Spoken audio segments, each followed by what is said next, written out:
Hello everyone. Now I am going to teach you geography subject. देखिए,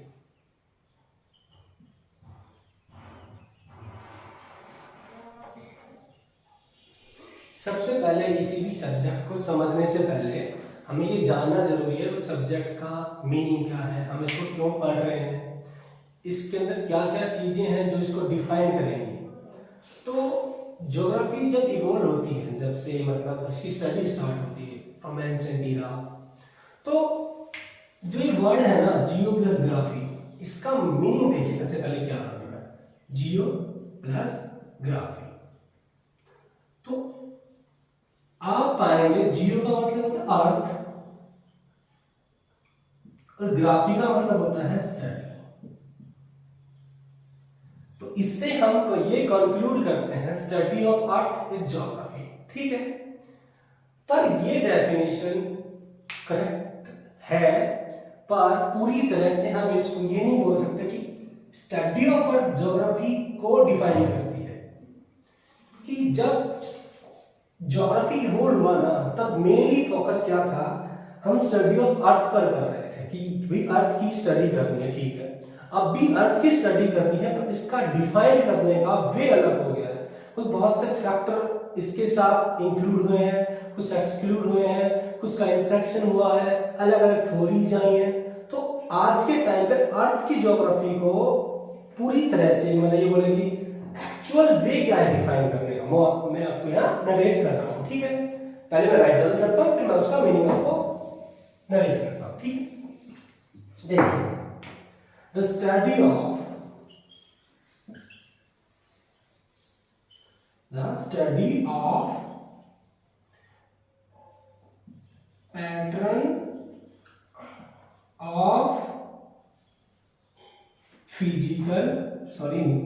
natural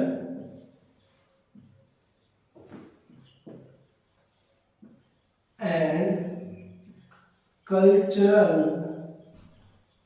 features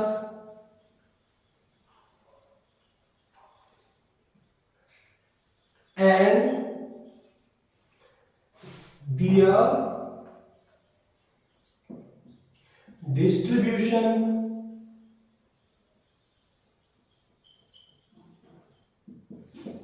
and their interaction with humans.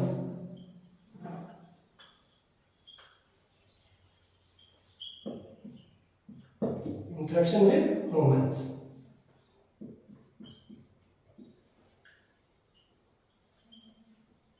That is geography.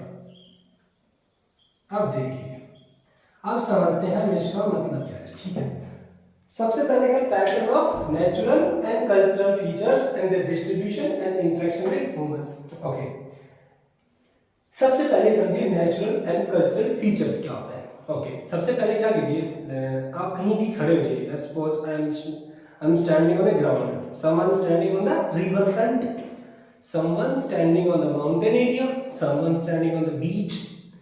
अपने चारों तरफ देखने का प्रयास कीजिए, कोशिश कीजिए क्या क्या आप चीजें देख रहे हैं, और उन चीजों को देखिए जिनमें नेचर इंक्लूड हो। लाइक मैं यहाँ खड़ा हूँ, ठीक है, यहाँ मतलब मैं ग्राउंड के अंदर मानिए, तो मुझे माउंटेन नजर आएंगे, मुझे डिफरेंट टाइप की सॉइल नजर आएगी, कहीं पे टेम्परेचर ज्यादा नजर आएगा, कहीं पे रिवर्स, कहीं पे ओशियंस, कहीं पे कुछ फॉल्ट, कहीं पे ये लगा लीजिए कहीं पे ठंड बहुत ज्यादा है, कहीं पे क्लाइमेटिक कंडीशंस अलग अलग होंगी, कहीं पे हो सकता है आपको साइक्लोन दिखाई दे।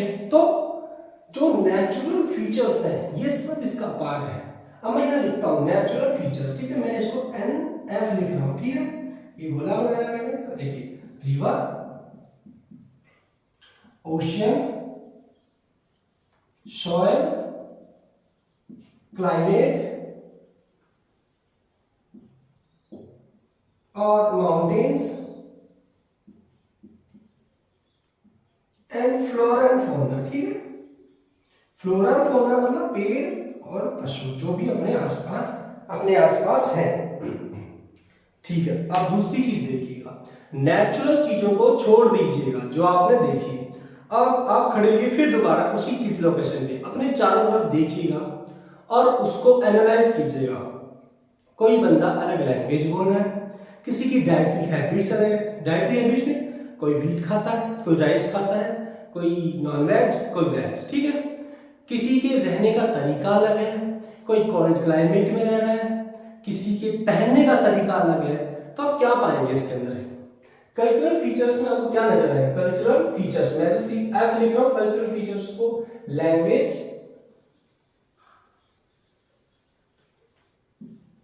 लिविंग वे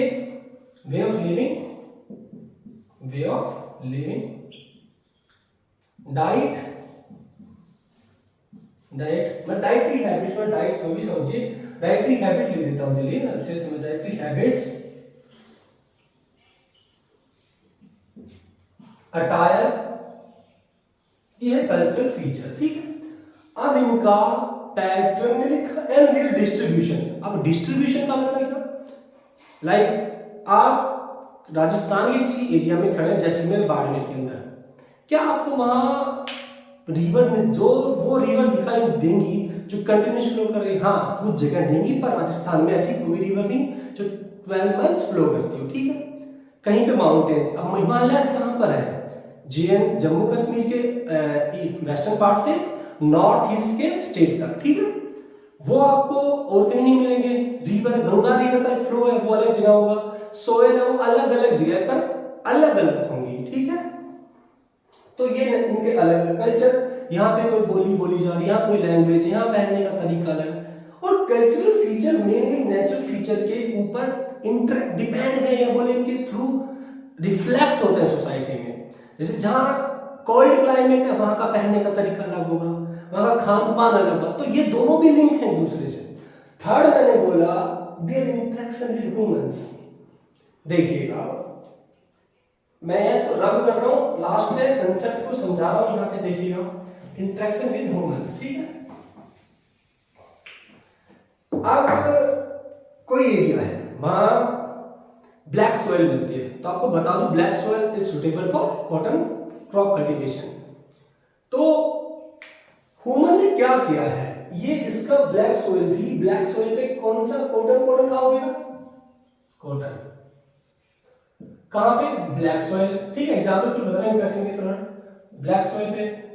अब ब्लैक सॉइल से टेक्सटाइल बनेगी, टेक्सटाइल कहां पे होंगी? इंडस्ट्रियल लोकेशन, कहां पे होंगी? वो डिपेंड करेगा कहां कॉटन मिल रही है, मार्केट कितना दूर है, कहां पे है। इंसान ने इन चीजों को अपने अकॉर्डिंग साइंस एंड टेक और नेचुरल कंडीशंस और उसकी क्लाइमेट कल्चरल अवेलेबिलिटी के थ्रू उसको मॉडिफाई किया है, इनसे साथ इंटरेक्ट किया है। लाइक आप माउंटेन में देखते हैं बहुत से लैंडस्लाइड होते हैं, कुछ नेचुरल होते हैं, पर ह्यूमन उसका पार्ट है। कहीं ग्लेजिंग, डिफॉरेस्टेशन, एफॉरेस्टेशन, एडवांसमेंट कभी। और तीसरी चीज हम देखें, कुछ इंडस्ट्रीज सिर्फ वहीं बनाई जा सकती थी जहां क्या होता था, वो रॉ मटेरियल आपको मिल रहा था। पर अब with transport, with science tech, with different kind of technology वो शिफ्ट हो रही है।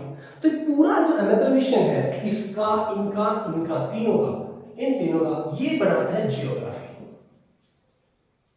स्टडी जब ज्योग्राफी की स्टार्ट होती थी तो इस तक लिमिटेड थी, उसके बाद ये फीचर इंक्लूड हुआ। लाइक इसके बाद ये पॉपुलेशन डेंसिटी भी इसी का पार्ट है, पॉपुलेशन किस तरह से इंक्रीज हो रही है, किस तरह डिक्रीज हो रही है, वो भी ज्योग्राफी का पार्ट है।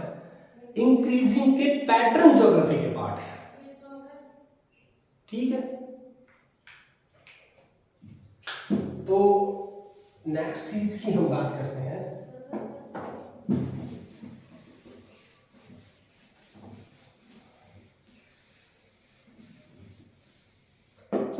मैंने बोला यहां पर कि हम किसकी स्टडी कर रहे हैं? Geography, geography of earth.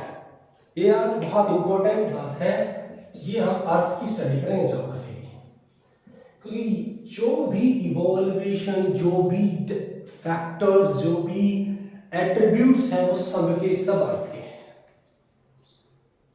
Mars की ज्योग्राफी अलग होगी, उसको हम ज्योग्राफी नहीं बोल पाएंगे डिफाइनली, हम उसको जियोलॉजी, फिजियोग्राफी, एक अलग अलग टर्म्स के अकॉर्डिंग उसको डिफाइन करेंगे।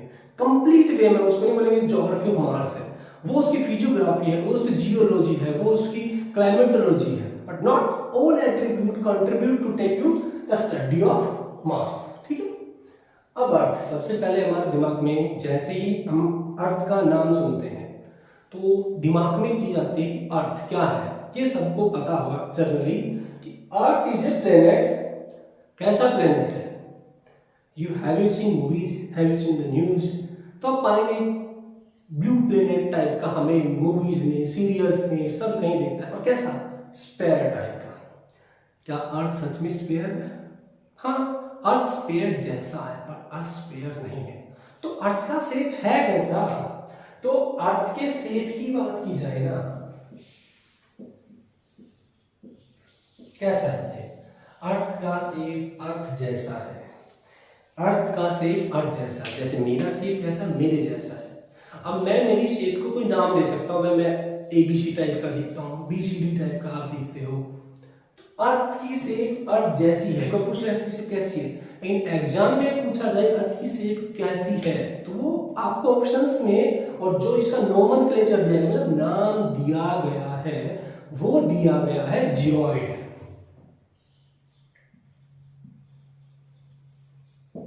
This is geoid.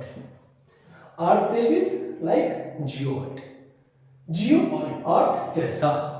या मीनिंग भी वही है, अर्थ जैसा। तो अर्थ की शेप कैसी है? अर्थ जैसी।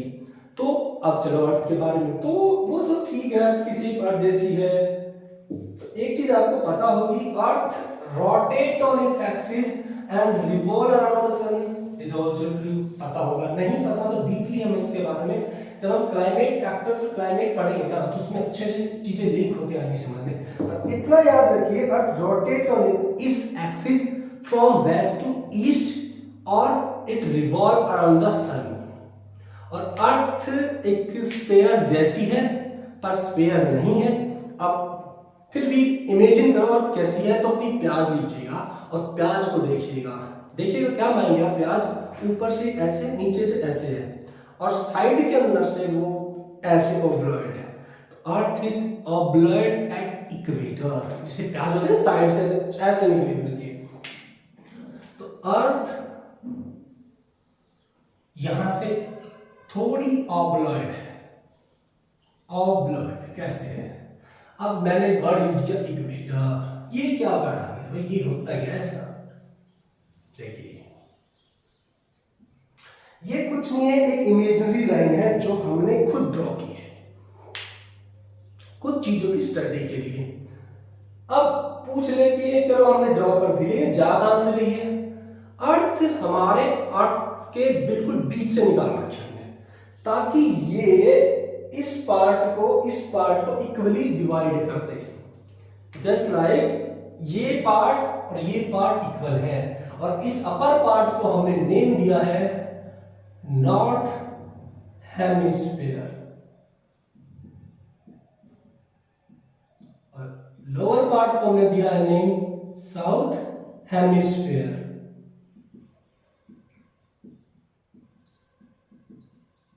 ठीक है, और इसको हमने नाम दिया है नॉर्थ पोल, और इसने हमने नाम दिया साउथ पोल। ये नेम हमने दिए। अब आपने बोला अर्थ ओब्लॉइड है, स्फीयर नहीं है, तो इसका रीजन भी होगा कुछ। चलिए मैं आपको एक रीजन बना देता हूं इसका। सबसे पहले ये एक्चुअली अर्थ है, ठीक, ये आपने इक्वेटर को ली थी, ठीक है, ये स्ट्रेट लाइन, सॉरी, और ये हमारे पोल है, ठीक है,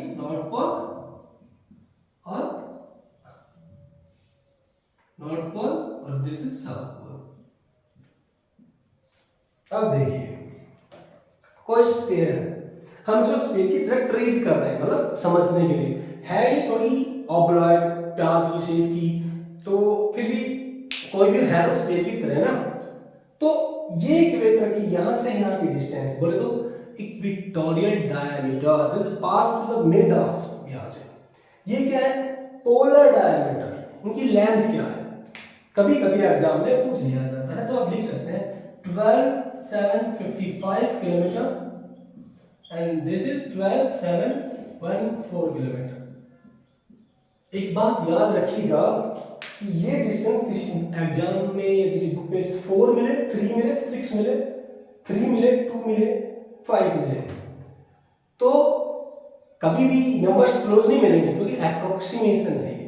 सैटेलाइट इमेज द्वारा हमने इसकी बाहर की सर्कमफ्रेंस को पता किया और उसके थ्रू हमने इसका diameter and radius find out किया है, ठीक है। तो आपने बोल दिया, इस वजह से देखो कितना डिफरेंस है, नोट कीजिएगा 755 714। अब इसका परसेंटेज देखिएगा ओनली 0.3% है भैया, बहुत कम। और ये डिफरेंस भी बिलियंस और मिलियंस ईयर्स के थ्रू ए ऑब्लाइड हुई है। अब कहेंगे सर ठीक है तो रेडिएशन निकाल लिया, पर ये है क्यों ऑब्लाइड? चलिए मैं इसका कॉन्सेप्ट बताता हूं आपको। ये कॉन्सेप्ट फिजिक्स का कॉन्सेप्ट है कुछ हद तक, पर पूरा मैं आपको फिजिक्स में नहीं जा रहा, आपको मीनिंग समझा देता हूं कि क्यों होती है। देखिए चीज याद रखिएगा, एक फोर्स अप्लाई हो रहा है इस side, just always balancing force इस साइड हो रहा है, इसको बैलेंस करने के लिए कुछ भी लगाइए। आप चल रहे हैं तो आपके अगेंस्ट फ्रिक्शन फोर्स अप्लाई कर रहे हैं, आप ऊपर कोई चीज फेंक रहे हैं नीचे ग्रेविटी अप्लाई कर रहे हैं, एक बैलेंसिंग फोर्स होगा। पर जो फोर्स जिस डायरेक्शन में ज्यादा होगा बॉडी उसी तरह मूव करेगी, उसी तरह रोटेट करेगी, उसी तरह करेगी। गाड़ियां चलती क्यों है? दे ओवरकम द फ्रिक्शन, उस जो फ्रिक्शन सबसे ज्यादा ग्रेविटी की तरफ फेंका नीचे क्यों आ रहा है? तो ग्रेविटी का फोर्स उस पर ज्यादा अप्लाई हो रहा है। Rocket shoot up in space क्योंकि वो जो वेलोसिटी होती है वो इतनी होती है कि जो अर्थ का ग्रेविटेशनल फोर्स के जो ग्रेविटेशनल फोर्स है ना उसको ओवरकम करके वो निकल जाता है। ये अर्थ के केस में है। देखिए ये अर्थ है, ये सन है, अर्थ रोटेट इन एक्सिस। आप पाएंगे कोई चीज रोटेट कर रही है तो उस पे दो फोर्स लगते हैं, सेंट्रीपिटल एंड सेंट्रीफ्यूगल, ठीक है। ये कभी बाइक के केस में किसी ने फिजिक्स पढ़ी हो देखा होगा, ऐसे लोड होते हैं तो ऐसे बाइक एक फोर्स इधर एक, तभी वो बैलेंस आउट होती है, ठीक। तो उस पे नहीं जा रहे, बस इतना याद रखिएगा अर्थ पे ग्रेविटेशन, अर्थ सोलर सिस्टम में हर प्लेनेट और अर्थ के बीच एक फोर्स होता है, वो ग्रेविटेशनल फोर्स बोलिए और सेंट्रीफ्यूगल फोर्स बोलिए। देखिए मैंने जैसे आपको बताया कि यूनिवर्स में हर प्लेनेट और उनके सन के बीच एक इंटरेक्शन होता है ग्रेविटेशनल फोर्स के कारण, ठीक है। तो अर्थ पे जो इंटरेक्शन हो रहा है वो इक्वेटर के ऊपर मैक्सिमम है। क्या है? इक्वेटर पे मैक्सिमम इंटरेक्शन है, इस वजह से यहाँ पे बल्जिंग, सॉरी ऑब्लेट नहीं आएगा, ऑब्लेट से बल्जिंग हो रही है, ठीक है, सॉरी। तो वो बल्जिंग सबसे मैक्सिमम यहाँ पे है। तो अगर आपसे रीजन पूछे ना एग्जाम में कि बल्जिंग इक्वेटर के ऊपर मैक्सिमम क्यों है, अर्थ की शेप बल्ज क्यों है इक्वेटर पे, तो सिंपल बात, दो रीजन देने हैं आपको। पहला, जैसे मैंने रोटेशन ऑफ अर्थ, जैसे मैंने बताया कि बाइक चला रहे हैं इसके ऊपर इस तरह से, कोई रोटेटिंग बॉडी है तो एक सेंट्रीफ्यूगल फोर्स लगता है, पिटल लगता है, वो ग्रेविटी ग्रुप में अंदर लग रहा है, इधर की तरफ अलग फोर्स लग रहा है, बैलेंसिंग फोर्स। तो सिंपल बात, आपको रीजन पता होना चाहिए। मैंने थोड़ा कंसेप्ट बता दिया, हम ज्यादा फिजिक्स के अंदर नहीं जा रहे हैं, वो डीप हो जाता है फिर आपके अंदर। तो आपसे रीजन पूछा जाए, फर्स्ट रीजन है रोटेशन ऑफ अर्थ, सेकेंड है centrifugal force at equator, that is maximum force, ठीक है। ये मैक्सिमम होता है यहाँ पर, ये बात आपको समझनी है, ठीक है। अब ये अर्थ की शेप के बारे में बेसिक चीजें हैं जो आपको पता होनी चाहिए, क्योंकि ज्योग्राफी में ये नहीं पता, हर जगह ये यूज होगी, वाई किस तरह से, इस तरह से, तो ये आपको आपके दिमाग में एक इमेज बननी चाहिए। तो नेक्स्ट चीज के बारे में हम बात करते हैं, ठीक है। This is an area, colony, ठीक है। आप यहाँ रहते हैं, आपका फ्रेंड इस पॉइंट पे कहीं रोड से आया है, आप क्या रोड से ऐसे वर्टिकल उसको यहाँ पे इस लोकेशन में पहुंचना है, कैसे पहुंचेगा? आप उसको कुछ कोऑर्डिनेट बताएंगे कि भैया आप इधर आइए, या तो वेस्ट आइए, सॉरी या तो साउथ आइए, या बोलेंगे आप वेस्ट की तरफ आइए, फिर आप नीचे साउथ की तरफ आइए, यहाँ से इसको बोलेंगे आप, इसको बोलेंगे वेस्ट की तरफ आइए, या इसको बोलेंगे यहाँ पे आने के बाद इधर आ जा, इधर से, तो कुछ डायरेक्शन देंगे आप उसको, इधर आना, इधर जाना, इधर आना, तब जाकर आप इस जगह पहुंचेंगे। तो आपने उसको कुछ हिंट दिए, कुछ डायरेक्शंस बताए, कुछ कोऑर्डिनेट्स बताए, तब वो आपके घर पाता है। अब हमारी अर्थ तो उस पे है, अब मैं इतनी बड़ी अर्थ में किसी को यहाँ पहुंचना है, कैसे पहुंचोगे? तो इसी चीज को हमें जानने के लिए हम पढ़ेंगे लैटिट्यूड्स एंड लॉन्गिट्यूड्स क्या है, किस तरह वर्क करते हैं, क्या डिफाइन करने का भी है, वो हम अभी नेक्स्ट टॉपिक के अंदर समझ रहे हैं। ठीक है, सबसे पहले हम पढ़ रहे हैं लैटिट्यूड। ठीक है, देखिए मैंने जस्ट आपको अभी चीज बताई थी, अर्थ इज स्फीयर। ठीक है, kind of sphere, not sphere. ठीक है, पर हम स्फीयर की तरह उसको ट्रीट करते हैं, ये हमारा इक्वेटर है। ठीक है, मैं यहाँ पे कुछ लाइनें ड्रॉ कर रहा हूँ। ठीक है, कोई लाइन, एक और एक और ड्रॉ की, एक और ड्रॉ की, एक और ड्रॉ की। तो ये क्या है लाइनें? पर देखिए बात, ये लाइनें पहले टू इक्वेटर है, सही बात है, और ये जा कहां से जा रही है? वेस्ट टू ईस्ट या ईस्ट टू वेस्ट जा रही है। ठीक है, और कहां से कहां तक जा रही है? नॉर्थ पोल से साउथ पोल की तरफ से तक जा रही है, नॉर्थ पोल से साउथ पोल की तरफ जा रही है। तो और ये है क्या? ये भी इमेजिनरी की लाइन है और ये हमने ड्रॉ की है। और कभी कभी क्यों ड्रॉ की है? क्योंकि हमें लोकेशन पता करनी है किस चीज की अर्थ पे, कैसे पता करेंगे? तो तरीका तो कुछ तो हमें फाइंड आउट करना था ना, तो उसी तरीके के अनुसार हमने ये फाइंड आउट की। पर एक बात सोचिए, ये earth is not a plane surface. हाँ, अर्थ के छोटे पार्ट और बहुत छोटे पार्ट को लेकर आप बोल सकते हो इस तरह से लैटिट्यूड्स होते हैं, और ये हमारी जनरल अंडरस्टैंडिंग के लिए होता है। पर अर्थ इज स्फीयर, तो स्फीयर है तो ये समझ नहीं आ रहा कि ये किस तरह से आपने बोला कि इस तरह से होता है। तो मैं आपको अर्थ स्फीयर है उसकी डेफिनेशन पहले राइट डाउन कर रहा हूं, फिर उसके बाद आपको समझाता हूं। ठीक है, देखिए, it is an angular distance, angular distance है, it is an angular distance. ठीक है, of a point on earth surface, of a point on earth surface। ठीक है, measured in degree, डिग्री बोले तो 10 degree, 12 degree, 30 degree, measured in degree from the center of earth,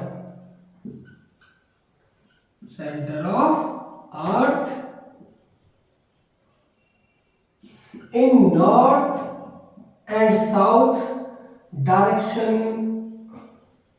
of equator। जैसे मैंने पहले बताया था इक्वेटर की पैरेलल्स है वो वही है। तो देखिए क्या है, ये मैंने ड्रॉ की। ठीक है, ये मेरी इक्वेटर है। एक बात याद रखिए, हम इक्वेटर को रेफरेंस लाइन देते हैं 0 डिग्री। क्यों लेते हैं? क्योंकि मिड से हमने इसको पास करवाया जस्ट अर्थ के, तो ये एक ऐसा पॉइंट है जो अर्थ को दो इक्वल पार्ट में डिवाइड कर रहा है।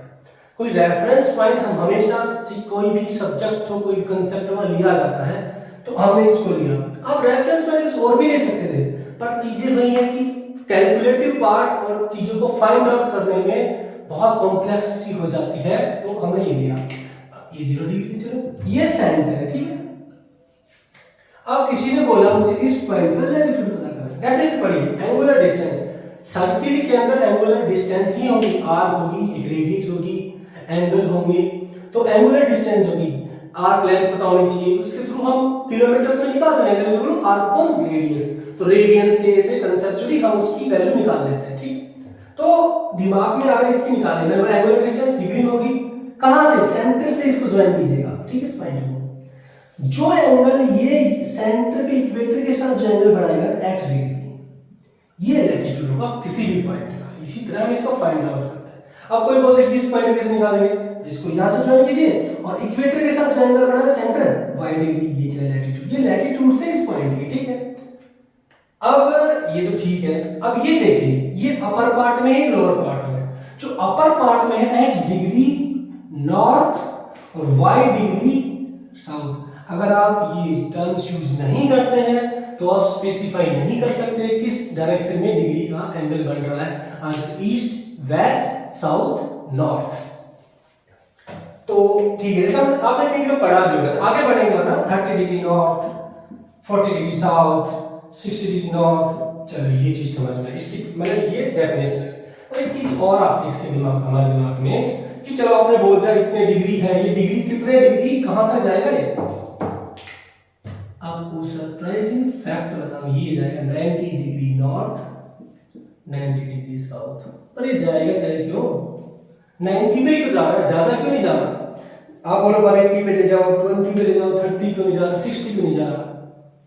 ये 0 डिग्री इक्वेटर है। मैंने एक्चुअली आपको मैंने देखिए, अर्थ काइंड ऑफ स्फीयर, अपने इमेजिनेशन में सर्किल मानिए, बस स्फीयर कितने डिग्री का एंगल बनाएगा? 360 डिग्री एंगल बनाता है अर्थ। तो 360 डिग्री का एंगल बना रहा है, तो ये अपर पार्ट 1/4 है, लोअर पार्ट 1/4 है, और इसके बैक में 1/4, इसके 1/4, तो पूरा एक 360 डिग्री का एंगल बन रहा है। तो इस तरफ का 1/4 कितना होगा 360 का? 90 डिग्री नॉर्थ 90 डिग्री साउथ। तो इस वजह से हम 90 तक ही लेते हैं, ठीक है।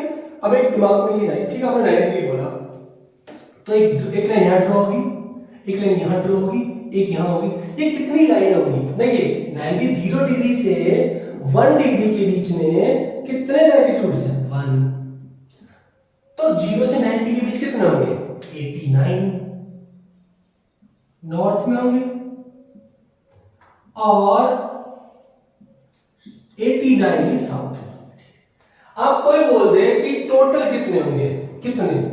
170, राइट?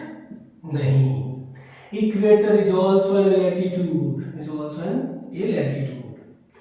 तो टोटल कितने हैं? 170, 89 ऊपर 89 नीचे, और इक्वेटर को मिला कितने हो जाएंगे? 179। Total number of latitudes on earth is 179, ठीक है। अब एक क्वेश्चन और आता है दिमाग में, ये लैटिट्यूड्स मैंने बताया क्या होते हैं, ये स्फीयर है। आप एक बॉल लीजिएगा, उस पर ड्रॉ सर्किल कीजिएगा ऐसे, उसके ऊपर एक और सर्किल ड्रॉ कीजिएगा, ये कंप्लीट स्फीयर बनाएंगे और ऊपर तक जाएंगे। बॉल, फिर एक और स्फीयर, फिर एक और सर्किल, फिर एक और सर्किल, फिर एक और सर्किल, फिर एक और सर्किल जाएगा, ठीक है। तो दिमाग में चीज आती है कि एक लैटिट्यूड से दूसरे लैटिट्यूड की डिस्टेंस कितनी होती है? तो इनके बीच डिस्टेंस होती है 1 किलोमीटर। अब कुछ के दिमाग में आएगा कि क्यों होती है। देखिए इसके दो तरीके हैं, मैं आपको यहाँ एक्सप्लेन नहीं कर रहा, वो फिजिक्स और मैथमेटिकल कैलकुलेशन है, वो बस आपको डिफाइन थोड़ा आइडिया दे देता हूँ। आपकी सर्कमफेरेंस होती है 4008 पोल पे, या 4008 मान लीजिए, इतनी सर्कम अप्रोक्सीमेट इतनी होती है। तो ये सर्कमफ्रेंस और 360 डिग्री का एंगल उस बेस पे 110 किलोमीटर आ जाएगा। एक तरीका ये है समझने का। दूसरा होता है angle equal to arc upon radius, आप इससे भी फाइंड आउट कर सकते हैं, ठीक है। पर आपको इस तरह की डेप्थ में जाने की जरूरत नहीं है। This is geography not a physics. बस समझना इतना ही, इतना डिस्टेंस होता है और इक्वल होता है हर सर्किल एक इंटरवल के बाद। अगर आपके एग्जाम में क्वेश्चन आया तो distance between two latitude is 111 kilometre is right statement, exactly right statement. पर आपको जानकारी को बता देता हूं कि इक्वेटर और फर्स्ट लैटिट्यूड के बीच डिफरेंस होता है 110.98 किलोमीटर, और इक्वेटर के ऊपर ये है तो पोल्स पे होता है 111.11 या 12 किलोमीटर। ये क्या है? हाँ भैया ये होता है। एक्चुअल में थोड़ा डिफरेंस आता है, पोल्स के ऊपर लैटिट्यूड के बीच डिफरेंस है, वो बढ़ जाती है। तो जनरलाइज पूछा जाए तो बिल्कुल सही है, और डेप्थ में जाके पूछे the distance on the higher latitude of the polar is more than the equatorial latitudes, it is right statement। हाँ right statement है, बहुत कम डिफरेंस होता है, पर जनरली समझने के लिए हम उसको 111 लेते हैं, एवरेज मान लेंगे। पर यदि 111 ये ज्यादा क्यों होता है, तो इसका रीजन बता देता हूँ। अर्थ फ्लैटेंड एट पोल, अर्थ फ्लैटेंड है पोल के ऊपर, तो जो लीनियर डिस्टेंस है वो मैक्सिमम पोल के ऊपर होता है as compare to equator. Equator linear distance कम होगी क्योंकि सर्कुलर ज्यादा है। अपर पे प्याज देखेंगे ना तो प्याज फ्लैटन है ऊपर से, तो वो लीनियर डिस्टेंस है ना सर्किल्स की ड्रॉ की डिस्टेंस के बीच वो ज्यादा होता है। ये आपके लिए इनफ है समझने के लिए क्या मतलब है इसका, ठीक है। अब और कुछ इंपोर्टेंट लैटिट्यूड्स होते हैं, जैसे tropic of cancer, tropic of capricorn, arctic circle, antarctic circle. मैं वो यहाँ पे नहीं समझा रहा, उसके बारे में हम क्लाइमेट पढ़ेंगे ना, उसमें अच्छे से समझ में आएगा, क्योंकि पूरा क्लाइमेट इन्हीं के ऊपर बेस है, टेम्परेचर, प्रेशर, सारी चीजें। तो उसमें डेप्थ से जाएंगे कि उनका क्या इम्पैक्ट पड़ता है, सन का क्या इम्पैक्ट पड़ रहा है अलग अलग लैटिट्यूड पे। अब हम सिर्फ लैटिट्यूड्स क्या है वो समझने की कोशिश कर रहे हैं, ठीक है। ये लैटिट्यूड आपको समझ में आ गया, ठीक है। अब नेक्स्ट टॉपिक जो हम बात कर रहे हैं लैटिट्यूड के बाद लॉन्गिट्यूड। लो भैया एक और चीज आ गई, लॉन्गिट्यूड। अब ये क्या आ गया, देखो आप, मैंने पहले बताया काइंड ऑफ स्फीयर है, ठीक है। आप एक टॉर्च लीजिएगा, बॉल लीजिएगा, उस पर लाइट मारिएगा, और सबसे बड़ी बात मैंने शुरू में बताई, अर्थ स्फीयर तो है, उसके साथ टिल्टेड है इसके एक्सिस के प्लेन में 66 डिग्री एंड हाफ पे। उसके बारे में अच्छे से हम आगे बात करेंगे, पर इतना पता हो तब टॉर्च लीजिएगा, फोर्स लगाइएगा, उसमें लाइट ऑन कीजिएगा और बॉल में मारिएगा। जो बीच का पार्ट है ना, वो सबसे ज्यादा कंसंट्रेटेड लाइट होगी वहां पे, वो लाइट फैलेगी नहीं, एक जगह होगी, सबसे ज्यादा इंटेंसिटी होगी लाइट की, और सबसे ज्यादा टेम्परेचर मिलेगा। अब उसको आप लाइट में पाएंगे, तो दूर लाइट जा रही है ना, बॉल के अपर पार्ट, वहां लाइट दूर तक गिर रही है, पर वो बहुत इंटेंस नहीं है, वो अलग अलग है। तो 12:09 ले लीजिएगा, सन है कहीं जगह पर, तो अर्थ पे जो उसकी रेडिएशन जाएगी, वो एंगल अलग अलग एंगल बनाएंगी, तो वहां कहीं 12 बज रहे तो कहीं और कुछ बजेंगे। क्योंकि हम जनरली क्या कहते हैं, सर के ऊपर सन है तो 12 बजे मानते हैं, लेकिन अर्थ की रेडिएशन कहीं कहीं उस टाइम पे स्लैंट हाइट में जाएगी, स्लैंट एंगल बनाएगी, कहीं छोटा कहीं बड़ा, तो हर जगह तो 12 नहीं हो सकता। तो पहले क्या होता था, लोग यहां से चले 12 बज रहे, फिर आगे पहुंचे, सन की जो कि earth rotate west to east कर रही है, तो वहां 12 बजे, तो बहुत अलग अलग टाइमिंग लोगों को मतलब परेशानी हो रही थी। तो उसके लिए 1784 में एक वॉशिंगटन डीसी के अंदर, वॉशिंगटन डीसी में एक कमेटी बैठती है, वो डिसाइड करती है कि डिफरेंट डिफरेंट टाइम से बचने के लिए हम कुछ ऐसा करें कि हमें प्रॉब्लम ना हो, हम लोगों को हर 100 किलोमीटर के बाद टाइम चेंज ना करना पड़े, तो कुछ ऐसा किया जाए। तो वहीं से कुछ चीजें लॉन्गिट्यूड नाम की टर्म्स का मतलब होता है, वो स्टार्ट हुई। स्टार्ट कहां से होता है, ये एक लाइन ड्रॉ की गई, तो उसका नाम दिया गया ग्रीनविच लाइन, ठीक है। और इसको बोला गया 0 डिग्री प्राइम मेरिडियन। क्या बोलेगा, प्राइम मेरिडियन बोला गया। ग्रीनविच को क्या बोलेगा, प्राइम मेरिडियन। अब कोई बोले क्यों दिया गया, ये नाम दिए गए, और ये 0 डिग्री यहाँ पे क्यों दिया, इसका रीजन बता देता हूँ। कोई रीजन नहीं था, उस टाइम के लोगों को लगा कि ये सही लोकेशन है, जहाँ पे टेम्परेचर का वेरिएशन बहुत कम है एज कम्पेयर टू इक्वेटर, अलग अलग रीजन की वजह है। और यूरोपियन कमेटी के लोग थे, उन्हें ये लोकेशन सही लगी, मतलब यूरोपियन कंट्रीज थे, तो उन्होंने इस लाइन को रेफरेंस पॉइंट लाइन मान लिया। कोई स्पेसिफिक रीजन नहीं था कि इसको ही क्यों माना, हाँ कुछ रीजन बोला, टेम्परेचर, प्रेशर, यहाँ पे वेरिएशन कम है, इधर ज्यादा है, मतलब वो हो सकता है अलग अलग रीजन, पर एग्जैक्टली कोई रीजन नहीं था इसको मानने का, तो इन्होंने माना। और ये कहां से, लंदन के पास ग्रीनविच नाम की जगह है, वहां से प्राइम मेरिडियन, और उसको 0 डिग्री लॉन्गिट्यूड भी बोलते हैं, आप जी लॉन्गिट्यूड लाते हैं। सबसे पहले सिंपल रेफरेंस में समझिए क्या होता है।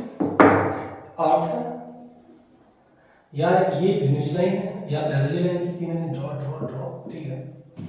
पहली बात तो ये कंप्लीट पैरेलल लाइंस नहीं है, क्योंकि अर्थ इज स्फीयर, ठीक है। पर समझाने के लिए देखिए, जो लाइंस 0 प्राइम मेरिडियन के पैरेलली ड्रॉ की गई हो, ठीक है, मतलब प्राइम मेरिडियन के ईस्ट और वेस्ट में लाइनें ड्रॉ की गई हैं, उनको हम लॉन्गिट्यूड बोलते हैं, ठीक है। जो नॉर्थ से साउथ जा रही है ड्रॉ वेस्ट टू ईस्ट, कितना वेस्ट, 180 डिग्री वेस्ट और 180 डिग्री ईस्ट। अब ये तो समझ में आ गया क्यों, और पूरा 360 है तो 180 इधर आ गया, 180 इधर आ गया, ठीक है। तो चलिए ये तो समझ में आ गया। अब मैं इसकी डेफिनेशन करता हूं, उसके बाद पूरा समझाता हूं इसमें क्या क्या क्या क्या। पहले इसकी जो एग्जैक्टली अर्थ स्फीयर है, प्लेन सरफेस नहीं है, तो स्फीयर में डिग्री में मेजर की जाएगी, तो उसको मैं लिख रहा हूं, देखिए angular distance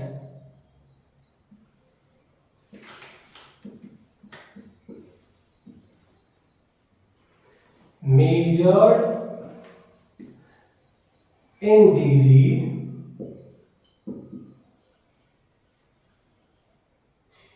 along the equator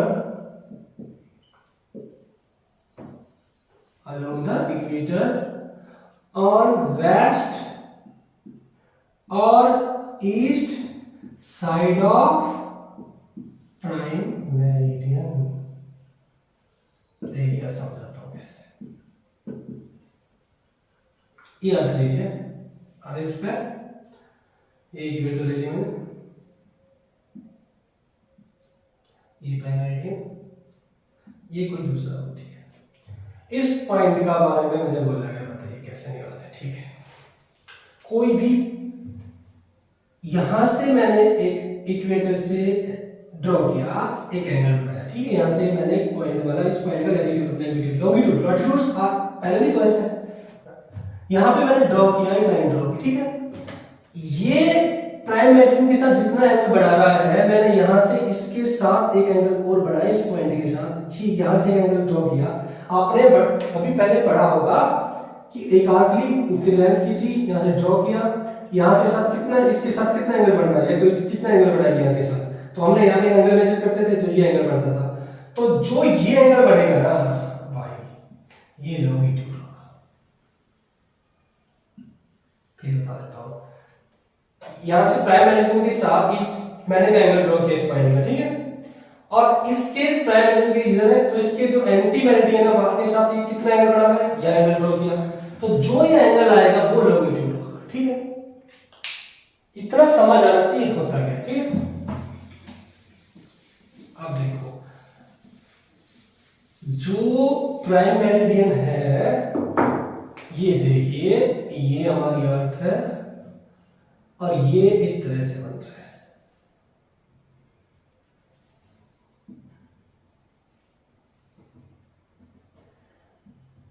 longitudes are semi circles, पहली बात है, लॉन्गिट्यूड सेमी सर्कल्स होते हैं जो पॉल पे मीट होते हैं, और जस्ट जहां मीट हो रहे हैं पॉल पे, जस्ट उसके अपोजिट एक और सेमी सर्कल पीछे की तरफ चलता है। वो एक काइंड ऑफ स्पेयर लगते हैं, पर वो स्पेयर नहीं होते हैं, वो सेमी सर्कल्स होते हैं, क्योंकि मीटिंग पॉइंट सेम है पर दोनों का जोन ऑफ ड्राइंग है वो अलग अलग है, वो बैक साइड है, इस साइड है, तो पूरा ड्रॉ नहीं होता, क्योंकि ये बॉल पे मीट अप हो रहा है। अगर बॉल पे मीट नहीं होते, आप कभी बॉल लीजिएगा, उसको ड्रॉ कीजिएगा लाइंस, वो वहीं पे मीट होगी, आप पूरा सर्कल ड्रॉ करने की कोशिश करेंगे तो अलग सा वो बनेगा, आप ड्रॉ करना दिख जाएगा, तो समझ में आएगा। तो ये बात समझने की है सेमी सर्कल। अभी बात देखिए, ये डिस्टेंस सबसे ज्यादा दिखाई दे रही है, इक्वेटर की तरह लॉन्गिट्यूड है, ये कम दिखाई दे रही है, ये और कम, ये और कम, पोल में तो जीरो ही होगी, मीट अप हो रहा है। तो पूछ ले एग्जाम में सबसे मैक्सिमम डिस्टेंस का होता है लॉन्गिट्यूड में, इक्वेटर कितना 1 किलोमीटर, और इधर कम और कम और कम, यहाँ पे जीरो हो जाता है। तो ये लॉन्गिट्यूड्स होते हैं, सेमी सर्कल्स होते हैं। अब इनके बारे में आपने पढ़ा, लॉन्गिट्यूड क्या होते हैं, कैसे होते हैं। अब एक नेक्स्ट चीज आती है जो आपको पता, अब मेरे को दोनों चीज पता है, लॉन्गिट्यूड क्या होता है, लैटिट्यूड क्या होते हैं, ठीक है। अब एक बात बताइए, मुझे यहाँ पहुंच रहा है, कोई बोला बंदे भाई तुझे यहाँ पहुंच रहा है, तो मैं उसको बोल दूं 30 डिग्री नॉर्थ आ जाओ, ठीक है भाई 30 डिग्री नॉर्थ बोला बंदे ने, मैं जा रहा हूँ, मैं यहाँ ये मैंने देखा 30 डिग्री नॉर्थ, कहाँ 30 डिग्री नॉर्थ, ये पॉइंट पूरा 30 डिग्री नॉर्थ है, यहाँ यहाँ यहाँ यहाँ, कहाँ आना भैया, नहीं समझ में आ रहा, कहाँ पे जाऊँ। तो उसने मुझे फिर बोला भैया आप एक काम करो, 20 डिग्री ईस्ट आ जाओ। अच्छा 20 डिग्री ईस्ट, तो मैं आ गया, तो दिस इज, ये पॉइंट आती, ये क्या है, this is location 30 degree north 20 degree east, this is the location of place. आप जीपीएस में देखते हो यही आपको नजर आता होगा, इसलिए हमें लॉन्गिट्यूड और लैटिट्यूड की जरूरत पड़ती है। एग्जाम में पूछ लिया जाए how can we find the location of a place, by latitude, by longitude, by latitude and longitude, none of this, latitude और लॉन्गिट्यूड एक से आप फाइंड नहीं कर पा रहे हैं।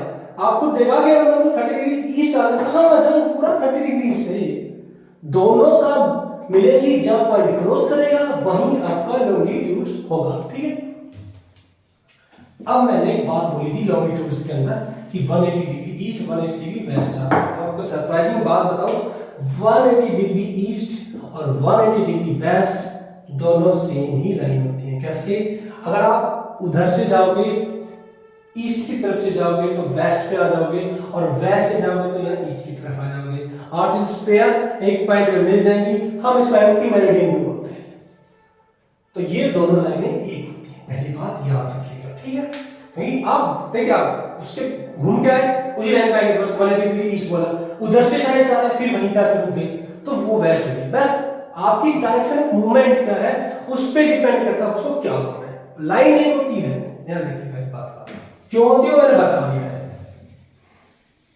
अब नेक्स्ट चीज देखिए, लॉन्गिट्यूड एंड द टाइम।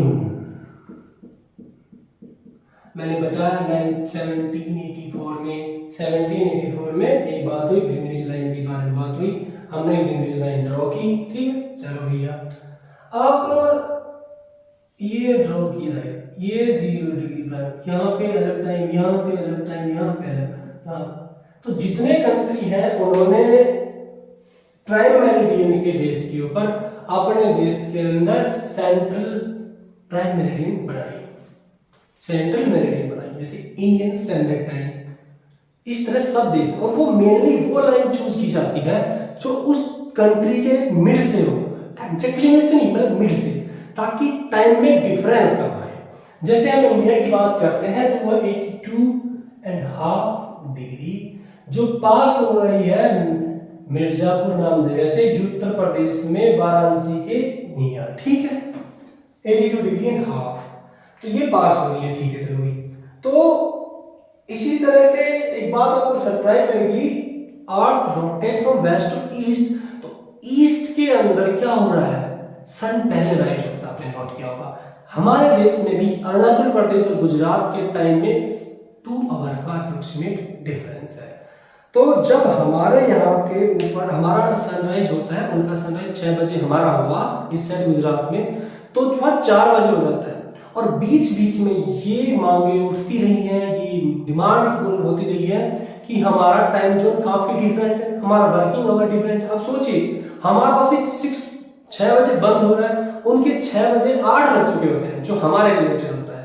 पर वो एक अलग चीज है, कभी फिर कभी बताएंगे टी ब्रेक टाइम क्या होता है, वो क्या होता है, पर बताया मेनली होती है। तो एक बात भाई, मैंने बोला earth rotate from west to east, तो जब इस प्राइम मेरिडियन के ईस्टर्न साइड में जाएंगे, प्राइम मेरिडियन के ईस्टर्न साइड में जाएंगे, तो टाइम क्या होगा, ऐड होगा, और इधर आएगा तो क्या होगा, सब्सट्रैक्ट होगा, ठीक है? बता क्यों होगा?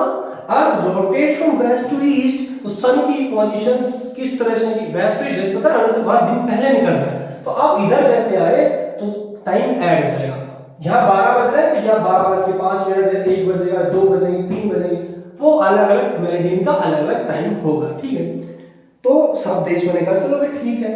अब इंडिया 82.5 डिग्री है, तो सबको पता होगा अपने फोन में, आप देखते हैं टाइम सेट करना है, प्लस 5 आवर 30 मिनट आपने पढ़ा होगा, बहुत जगह पढ़ा होगा, मोबाइल में तो पढ़ा ही होगा कहीं ना कहीं टाइम सेट करते टाइम। अब प्लस, सबसे पहले प्लस क्यों आया, ये देखो कैसे आया, इधर आ रहा है प्राइम, इंडिया की लोकेशन किधर, इधर है, हम ईस्टर्न साइड में है प्राइम मेरिडियन के, तो हमारा टाइम क्या प्लस में होगा, ऐड हो रहा है, तो प्लस उससे हम प्राइम मेरिडियन से कितने आवर आ गए, 5 घंटे 30 मिनट आ गए, ठीक है? चलो भाई ये लोग आ गए। और एक चीज बोली जाती है कि जो हम मेरिडियन में सिलेक्ट करेंगे ना कोई भी कंट्री, उसका मल्टीपल 7.5 आना चाहिए, 7.5 डिग्री आना चाहिए। अब भाई ये क्या बोल रहा है, 7.5 डिग्री क्यों आना चाहिए? देखिए मैं बताता हूँ क्यों आना चाहिए। सिंपल कंसेप्ट, सिंपल चीजें, सिंपल वे समझने का, तो समझिए 24 आवर में अर्थ कितना रोटेट करेगी, 360 डिग्री, सबको पता है। Earth rotate on its axis from west to east, तो 24 घंटे में 360 डिग्री घूम जाती है। 1 आवर में कितना घूम रही है भैया, 15 डिग्री, 1 घंटे में 15 डिग्री घूम जाएगी। मिनट्स में निकाल लेना, 60 मिनट का करोगे तो 1 डिग्री 4 मिनट आ जाएगा, 60 डिग्री 15, 1 मिनट 1/60/15, 1 घंटे में अर्थ 15 डिग्री रोटेट कर जाता है। चलो भैया ये तो अलग बात हो गई। तो सर वो तो ठीक है 15 डिग्री का जाता है, पर ये 7.5 का क्या सिस्टम है, ये प्राइम मेरिडियन है, ठीक है। अब भैया 1 घंटे में 15 डिग्री जा रहा है, प्राइम मेरिडियन है ये, तो इसके 1 घंटे के किस साइड, 1 घंटा में इसके रेफरेंस में बोलूं किस साइड, ईस्टर्न साइड भी वेस्टर्न साइड भी। 15 डिग्री कितना, 7.5 डिग्री आप इधर जाओगे, 7.5 डिग्री आप इधर जाओगे, इसलिए 7.5 का मल्टीपल आया। 15 डिग्री घंटे में जा रहा, तो प्राइम मेरिडियन से बोलोगे 15 डिग्री जा रहा है घंटे में, तो कौन सी साइड, वो तो रेफरेंस लाइन है। अब तो आधा इधर, आधा 7.5 उधर ईस्टर्न साइड, 7.5 वेस्टर्न साइड। तो 1 घंटे के अंदर इधर ये मतलब आधा इधर आधा घंटा इधर, तो आप आधे घंटे में इधर आ जाओगे, आधे घंटे में आप इधर आ जाओगे। तो हमने 7.5 चूज किया, हम चूज कुछ और भी कर सकते थे, पर हम कोशिश ये करते हैं कि अर्थ की पोजीशन के बेस के ऊपर करें, अर्थ की रोटेशन के बेस के ऊपर करें, ताकि कैलकुलेशन इजी रहे। टाइम जोन अर्थ की पोजीशन के बेस के ऊपर हो, तो हमने ये चूज किया। अब उसके दिमाग में तुमने 82.5 इंडिया में तो चूज कर लिया, चलो मान लिया, नहीं कर लिया तुमने, पर एक बात बताओ 82.5 क्यों किया? नहीं, और कुछ भी कर सकते थे, बिल्कुल कर सकते थे, पर ये मल्टीपल ऑफ 7.5 आप जब सोल्व करेंगे तो यहाँ इसका मल्टीपल नहीं जाएगा। आप 84 भी कर सकते हो, कोई दिक्कत नहीं है, पर आप कैलकुलेशन करेंगे ना टाइम के अंदर, बहुत कॉम्प्लेक्स हो जाती है। तो हमने वो चूज किया जो देश की बिल्कुल थोड़ा सा मिड से जाए, मिड मतलब जहां से ना तो इधर वालों की क्लॉक में ज्यादा चेंज हो, ना उधर वालों की क्लॉक में ज्यादा चेंज हो। हाँ 5 और 30 मिनट तो बता दो कैसे आया, ठीक है चलो 82.5 को सोल्व करते हैं, कितना आ रहा है देखिए 165/2 डिग्री आ रहा है। डिग्री में खेलते हैं तो 15 डिग्री में बोले भाई भाई, मैं बोला ये कवर भाई, उसने अब 1 डिग्री में 1/15, 165/2 में कितना, 65/2 में कितना होगा, सॉलिड। चलो बहुत सिंपल तरीके से सोल्व करते हैं ताकि किसी को भी ऐसा लगे क्या सोल्व कर दिया, ठीक है। 5 15 क्या लिख सकते हैं हम इसको, अरे हाँ 5 15/30 लिख सकते हैं। हम इसको यहां से कट करते हैं 1/2, तो ये क्या बचा 5 1/2। ये कैसे कट कर दिया, यहां से फ्रैक्शंस कट हो जाती है, नहीं आता तो देखिए 160/30 है, इसको हम यहां से कट करते हैं 5 6 3 और 3, तो बात वही आ गया। चलो ठीक है, हाँ ठीक है, तो ये वही चीज आ रही है, ठीक है। हम इसको और कट करते हैं 3 2 जा 3 1 11/2, तो यही तो बैठा है 11/2, ठीक है। तो मैथमेटिक्स इतना आना चाहिए यार यहाँ तक हो तो 5 घंटे और आधा घंटा क्या लिख सकते हैं 5 hour 30 मिनट, प्लस का साइन मैंने बता दिया क्या होता है, इस तरह आता है, ठीक है। अब चलिए तो चलो सिंपल बात है, नेक्स्ट चीज है मैं बताता हूँ। ये किसी ने बोला ग्रीनविच लाइन पे 12 बज रहे हैं, ठीक 12 AM मान लीजिए, रात के 12 बज जाते हैं। तो किसी ने कहा मुझे ये बताओ 10 डिग्री पे क्या टाइम होगा, ये क्वेश्चन आ गया। ये क्वेश्चंस कभी एग्जाम में पूछे गए हैं, पूछे जा सकते हैं और पता होना चाहिए, क्योंकि जनरल लाइफ में भी यूज पड़ जाते हैं।